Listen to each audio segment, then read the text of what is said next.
And very warm welcome to UPSC guide. UPSC guide में आपका स्वागत है। और आज की डेट है 27 अगस्त। हम देखेंगे क्या क्या करंट अफेयर्स हमारी UPSC exam point of view से इंपॉर्टेंट थी द हिंदू न्यूज़पेपर में।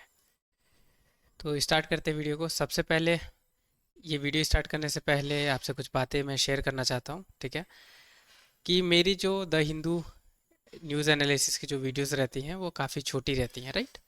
वो ज़्यादा नहीं, ये 20 मिनट्स के अंदर ही की रहती है। वो ऐसा इसलिए क्योंकि जो इन्फॉर्मेशन मैं आपके लिए लाता हूँ वो सिर्फ और सिर्फ यूपीएससी ओरिएंटेड है। और यूपीएससी की रिक्वायरमेंट है कि हमारे पास बेसिक या लिमिटेड नॉलेज होनी चाहिए। हमें कोई थीसिस या कोई पीएचडी नहीं करनी है पर्टिकुलर टॉपिक के बारे में।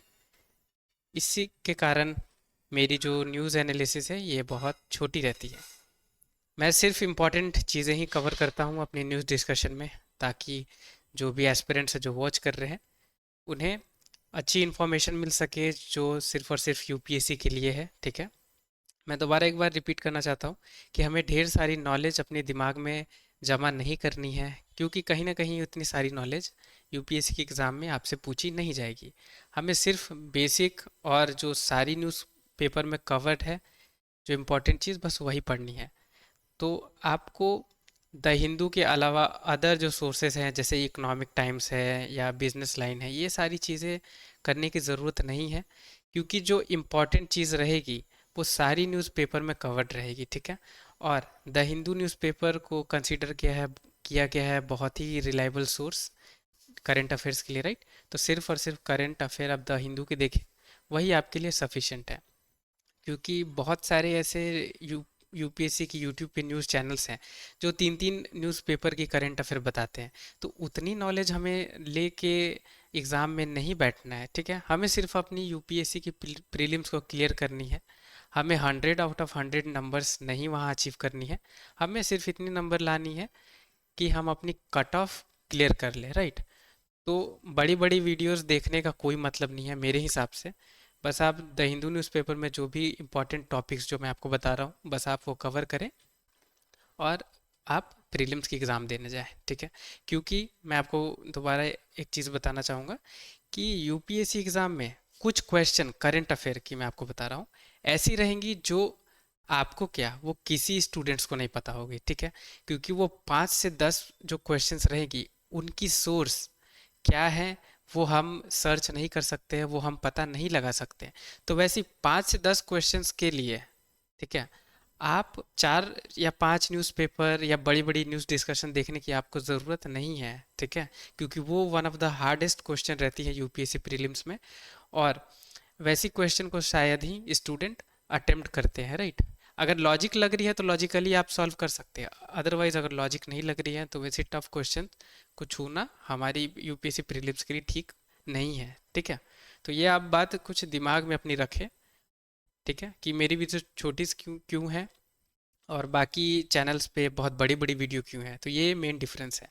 मैं सिर्फ यूपीएससी ओरिएंटेड पढ़ाता हूँ और मेरी यही कोशिश रहती है कि कम समय में आपको यूपीएससी क्रैक करवाना है, राइट।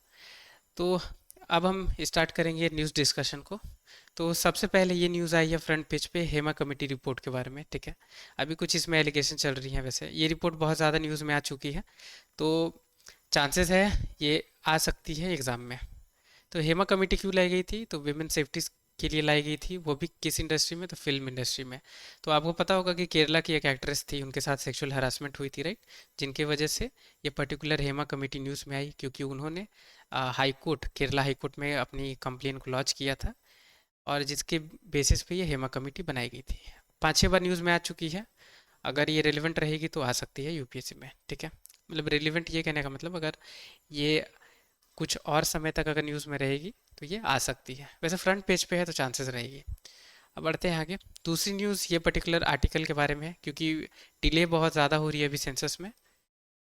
तो हम सेंसस के बारे में थोड़ी सी बेसिक नॉलेज देखेंगे। तो सेंसस कंडक्ट कौन कराता है, तो office of registrar general and census commissioner. तो ये दो हैं, रजिस्ट्रार जनरल और सेंसस कमिश्नर, ये कंडक्ट कराते हैं सेंसस को। और ये दोनों जो है पर्टिकुलर किस मिनिस्ट्री के अंदर आते हैं, तो मिनिस्ट्री ऑफ होम अफेयर्स आपको याद रखनी है। पहले सिंक्रोनस सेंसस कब कंडक्ट हुई थी, तो 1881 में हुई थी। वो डब्ल्यू सी पोल्डन के द्वारा हुई थी, जो सेंसस कमिश्नर थे उस टाइम इंडिया में। अब ये कमीशन जो हुई थी, ये कमीशन सॉरी नहीं, ये सेंसस जो हुई थी उसके बाद लगातार हर 10 साल पे सेंसस होती आ रही है इंडिया में। आपको पता होनी चाहिए कि जो 15th सेंसस थी 2011 वाली, ठीक है, 2011 में 15th सेंसस हमारी कंडक्ट हुई थी, और 16th सेंसस 2021 में होनी चाहिए थी, पर पैंडेमिक की वजह से वो अभी तक नहीं रिलीज हो पाई है, ठीक है, कंडक्ट नहीं हो पाई है। तो ये कुछ इंपॉर्टेंट चीज़ें हैं सेंसस के बारे में, बेसिक जो हमें पता होनी चाहिए। अब हम आगे बढ़ते हैं, दूसरी रिपोर्ट को देखेंगे कि अभी बहुत सारे जो डॉक्टर्स हैं, राइट, उन्होंने अभी रजिस्टर्ड नहीं किया है एन एम आर पोर्टल में। तो इससे ये न्यूज़ थी हमारे लिए। इस पर्टिकुलर न्यूज़ में क्या है इंपॉर्टेंट है, नेशनल मेडिकल कमीशन के बारे में, ठीक है, क्योंकि यूपीएससी आपसे बॉडी के बारे में ही पूछेगी, आपसे ये नहीं पूछेगी कि क्यों नहीं किया, किसने नहीं किया, ये सारी बेकार चीज़ें नहीं पूछेगी, ठीक है। कमीशन है तो कमीशन यूपीएससी पूछती है। तो ये स्टैट्यूटरी कमीशन है, रेगुलेट क्या करती है, तो मेडिकल एजुकेशन, मेडिकल प्रोफेशनल्स को और इंस्टीट्यूट और रिसर्च भी करती है। इस्टेब्लिश कब हुई थी, तो 2002 में। और इस नेशनल मेडिकल कमीशन ने कौन सी बॉडी को रिप्लेस किया, तो मेडिकल काउंसिल ऑफ इंडिया, जो 2020 में रिप्लेस हुई, आपको याद रखनी है। अब कमीशन ग्रांट क्या करती है, तो मेडिकल जो क्वालिफिकेशन है उसको रिकग्नाइज भी करती है, accreditation of to medical school भी करती है, रजिस्ट्रेशन भी करती है मेडिकल प्रैक्टिशनर्स की, ठीक है, और मॉनिटर भी करती है मेडिकल प्रैक्टिस हो या इन मेडिकल इंफ्रास्ट्रक्चर जो भी इंडिया में है उसे।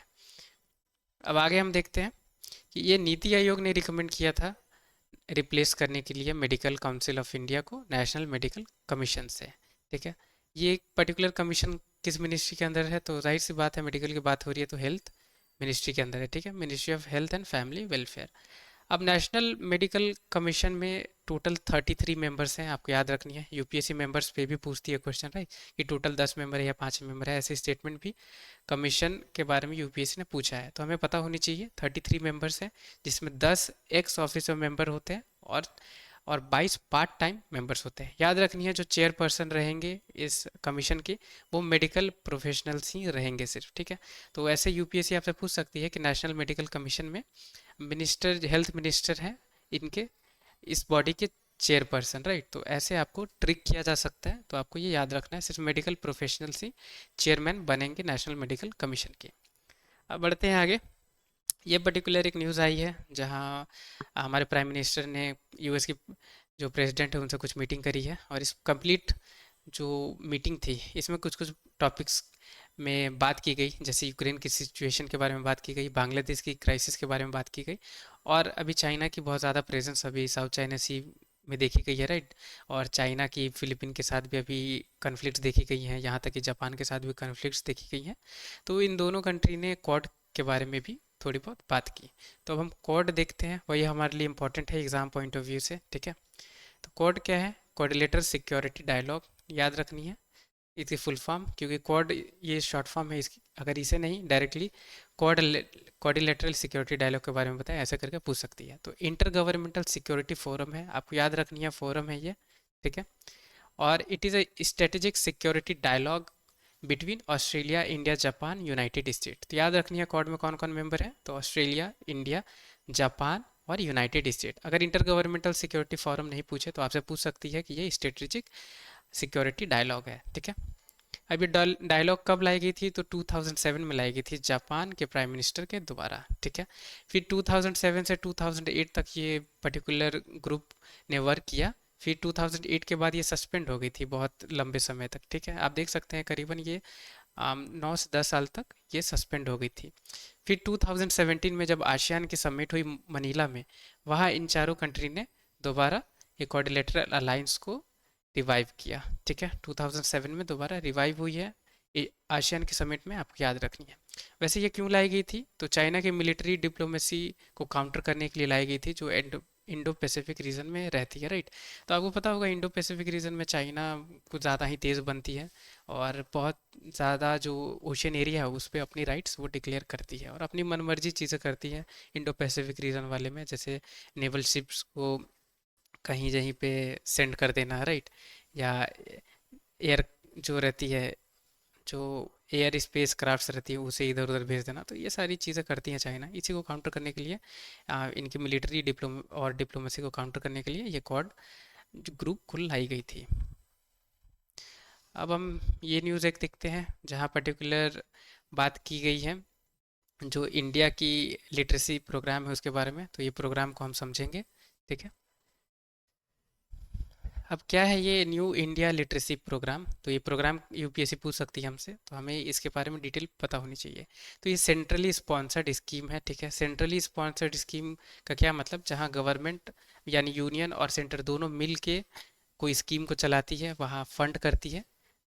यानी फंडिंग जो रहती है दोनों यूनियन और स्टेट के द्वारा की जाती है। अगर सेंट्रली स्पॉन्सर्ड स्कीम रहती है यानी कम्प्लीटली आउटले जो भी पैसे रहेंगी उस स्कीम को कंडक्ट करने के लिए वो सेंट्रल गवर्नमेंट के द्वारा दी जाएगी। तो ये थोड़ी डिफरेंस है सेंट्रली स्पॉन्सर्ड और सेंट्रली सेक्टर स्कीम में। ये दोनों के बारे में यूपीएससी ने डिफरेंस पूछ लिया है ऑलरेडी, ठीक है, तो हमें पता होनी चाहिए। अब ये क्या कौन सी टाइम पीरियड के लिए लाई गई है ना न्यू इंडिया लिटरेसी प्रोग्राम? तो 2022 से लेके 2026 तक के लिए ये प्रोग्राम है। फिनेंशियल आउटले कितनी है? तो आप देख सकते हैं 1037.90 करोड़ की है। नंबर वाइज में यूपीएससी कभी कभी डेटा को मेंशन करती है स्टेटमेंट में, तो अगर आप याद रखेंगे तो अच्छी रहेगी, ठीक है। अब ये स्कीम की एम क्या है? तो 5 करोड़ नॉन लिटरेट को कवर करना है, ठीक है, जिनकी एज ग्रुप 15 या 15 ईयर से ऊपर रहेगी। तो ये इंपॉर्टेंट है, आपको टारगेट इसकी पता होनी चाहिए। अब इस स्कीम की 5 कंपोनेंट है। अगर ये बेसिक के बारे में यूपीएससी नहीं पूछती है तो आपसे कंपोनेंट ही पूछ लेगी कि आप बताएं न्यू इंडिया लिटरेसी प्रोग्राम की क्या क्या कंपोनेंट है। तो इसकी आप देख सकते हैं 5 कंपोनेंट है: foundational literacy and numeracy, critical life skills, vocational skills development, basic education और कंटिन्यूइंग एजुकेशन।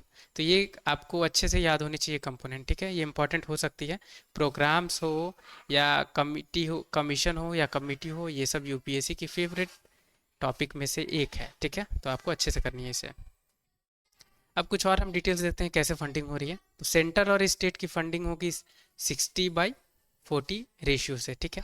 पर नॉर्थ ईस्टर्न रीजन या हिमालयन जो स्टेट हैं उनकी शेयर क्या होगी? तो 9:10 आपको याद रखनी है, ठीक है। नॉर्मल स्टेट्स के लिए 640, पर जो नॉर्थ ईस्टर्न रीजन है और हिमालयन स्टेट है वहाँ क्या शेयरिंग की पैटर्न है? तो 90:10।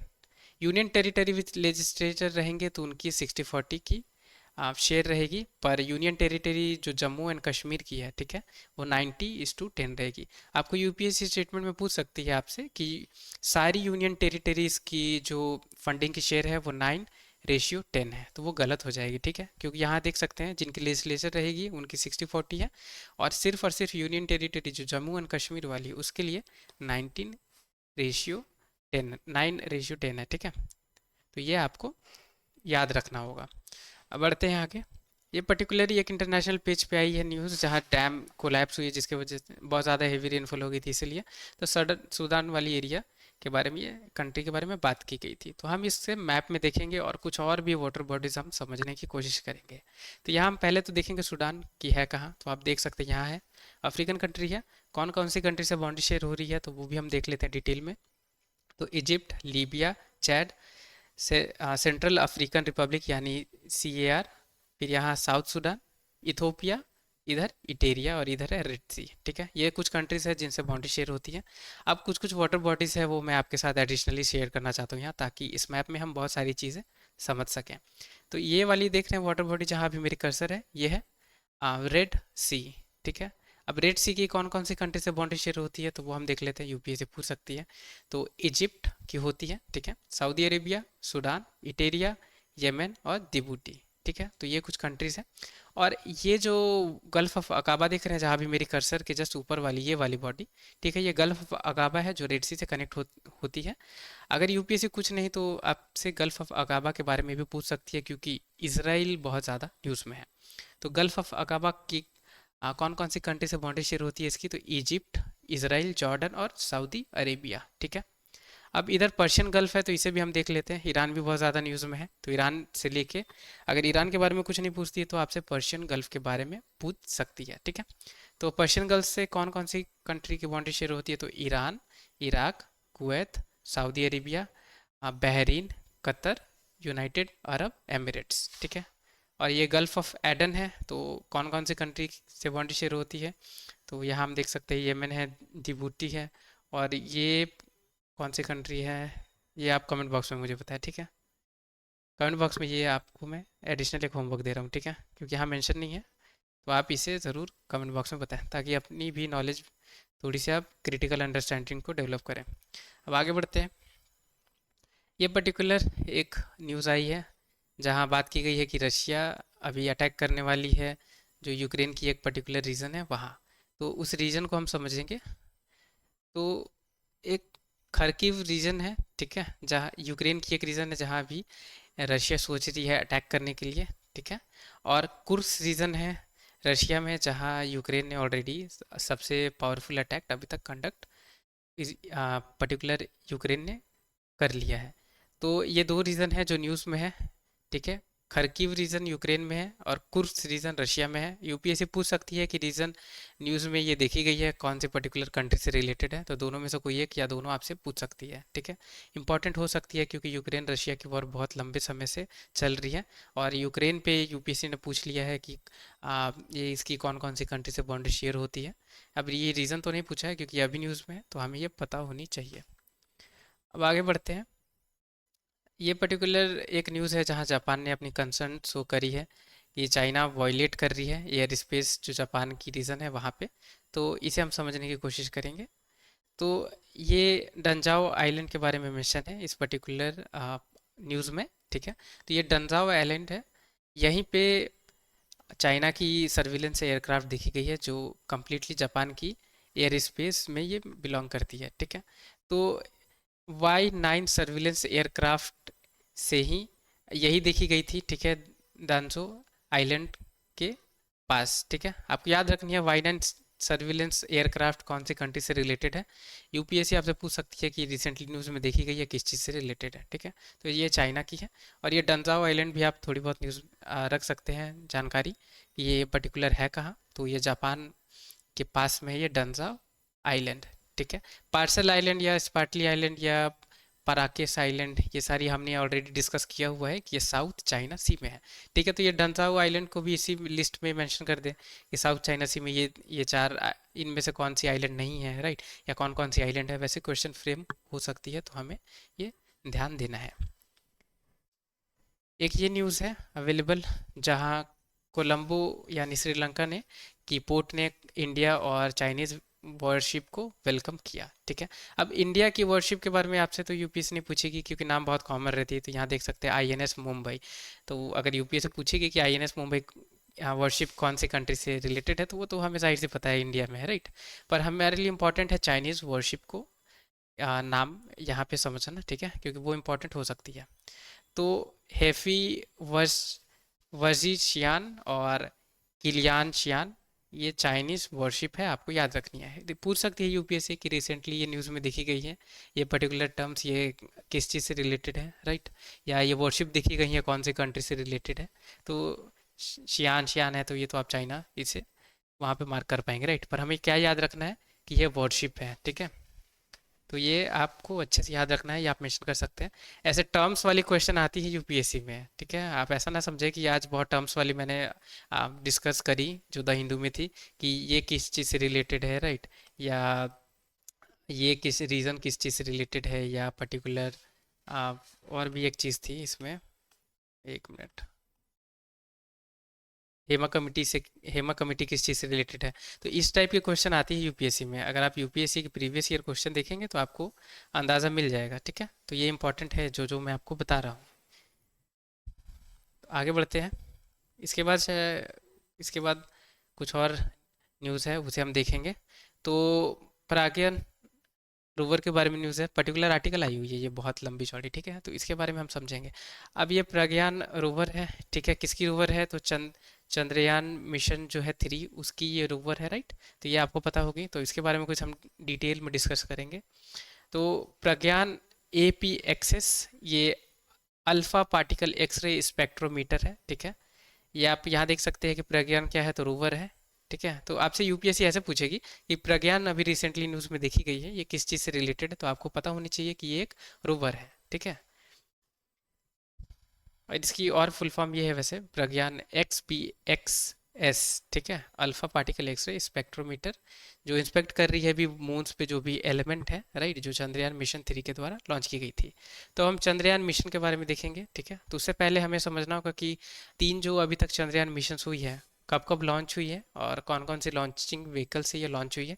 क्योंकि यूपीएससी अगर इसके बारे में आपसे नहीं पूछती है या चंद्रयान मिशन के बारे में नहीं पूछती है, तो चांसेस रहेगी कि आपसे पूछ लेगी कि चंद्रयान फर्स्ट सेकंड थर्ड कब लॉन्च हुई थी, कब लॉन्चिंग व्हीकल से, कौन सी लॉन्चिंग व्हीकल से ये लॉन्च हुई थी, ठीक है। तो सबसे पहले चंद्रयान फर्स्ट मिशन को हम देखेंगे, ये कब लॉन्च हुई थी। तो 2008 में लॉन्च हुई थी। कौन सी लॉन्चिंग व्हीकल से हुई थी, तो PSLV-C11। चंद्रयान 2 मिशन कब लॉन्च हुई थी, तो 2019 में हुई थी। और कौन सी लॉन्चिंग व्हीकल से हुई थी, तो GSLV-M3। चंद्रयान 3 थर्ड मिशन थी, राइट। तो चंद्रयान 3 कब लॉन्च हुई थी, तो 2023 में सतीश धवन स्पेस सेंटर से लॉन्च हुई थी, ठीक है। कौन सी लॉन्चिंग व्हीकल थी, तो मार्क 3, लॉन्चिंग व्हीकल मार्क 3 या LVM-3, ठीक है। तो इससे हुई थी ये। तो ये हमें कुछ डेट और कुछ लॉन्चिंग व्हीकल के बारे में नॉलेज हो गई, राइट। अब चंद्रयान 3 मिशन के बारे में हम देखेंगे। तो इस मिशन में दो कंपोनेंट हैं, ठीक है। एक विक्रम लूनर लैंडर है और एक प्रज्ञान लूनर रोवर है, ठीक है। विक्रम लैंडर है, आपको याद रखनी है, और प्रज्ञान रोवर है। अब ये मिशन के ऑब्जेक्ट क्या है, ये ऑब्जेक्ट आप याद रखें, कभी कभी ऑब्जेक्टिव पूछ लेती है यूपीएससी। तो to demonstrate safe and soft landing on lunar surface. Second क्या है इसकी objective, demonstrate rover roving on the moon, ठीक है। और थर्ड है to conduct in situ scientific experiments, ठीक है। डायरेक्टली ऑब्जेक्टिव आपसे यूपीएससी पूछ सकती है चंद्रयान 3 मिशन की। अब हम देखते हैं इसमें कितनी पेलोड्स हैं। तो पर्टिकुलर दो हैं, एक लैंडर है और एक रोवर है। तो लैंडर पेलोड्स में क्या क्या है, तो चंद्र सरफेस थर्मोफिजिक्स फिजिकल एक्सपेरिमेंट, यानी CHEST, आपको याद रखनी है ये शॉर्ट फॉर्म, ठीक है। दूसरी क्या है, ये वैसे क्या करेगी, तो ये मेजर करेगी थर्मल कंडक्टिविटी और टेम्परेचर मून पे, ये मेजर करेगी, ठीक है। आपको याद रखना है चंद्र सरफेस थर्मो फिजिकल एक्सपेरिमेंट, तो नाम ही से पता चल रहा है थर्मो, तो थर्मल और टेम्परेचर ये सब मेजर करेगी, राइट। दूसरी क्या इस लैंडर पेलोड्स में कवर है, तो instrument for lunar seismic activity, यानी इल्सा। अब ये मेजर क्या करेगी, तो नाम ही से पता चल रहा है ये सिस्मिसिटी पर्टिकुलर मेजर करेगी, ठीक है। फिर लैंगम्यूर प्रोब है इसके अंदर, जो प्लाज्मा डेंसिटी और इसकी वेरिएशन को वहाँ पे एस्टिमेट करेगी, ठीक है। और एक पैसिव लेज़र रिफ्रैक्टरोमीटर भी है, अरे, जो नासा के द्वारा वहाँ पे अकोमोडेट की गई है, ठीक है, लूनर लेजरिंग रेंजिंग स्टडीज़ के लिए। अब रोवर पेलोड्स में क्या है, तो alpha particle X ray spectrometer, right, जिसे अभी हमने यहाँ देखा, प्रज्ञान, ठीक है। और क्या है, तो लेज़र इंड्यूस ब्रेकडाउन स्पेक्ट्रोस्कोप, यानी LIBS, for deriving the element composition, ठीक है। जो एलिमेंटल और कंपोजिशन जो लैंडिंग साइट या लैंडिंग साइट के आसपास वाली एरिया है उसे देखेगी। तो आपको याद रखना है, यूपीएससी आपसे पूछ सकती है कि ये चेस्टी हो या इल्सा हो या XPXX रिसेंटली न्यूज़ में देखी गई है, ये किस चीज़ से रिलेटेड है, राइट। तो आपको पता होनी चाहिए कि ये मून मिशन चंद्रयान 3 से रिलेट करती है, ठीक है। तो ये थोड़ी डिटेल थी जो हमने चंद्रयान 3 मिशन के बारे में समझा। Thank you so much video को वॉच करने के लिए। अगर आपके लिए यूज़फुल रही हो तो वीडियो ज़रूर लाइक करें। चैनल पे नए हैं, अभी तक सब्सक्राइब नहीं किया है, तो चैनल ज़रूर सब्सक्राइब करें। टिल द टाइम के लिए take care, have a great day ahead.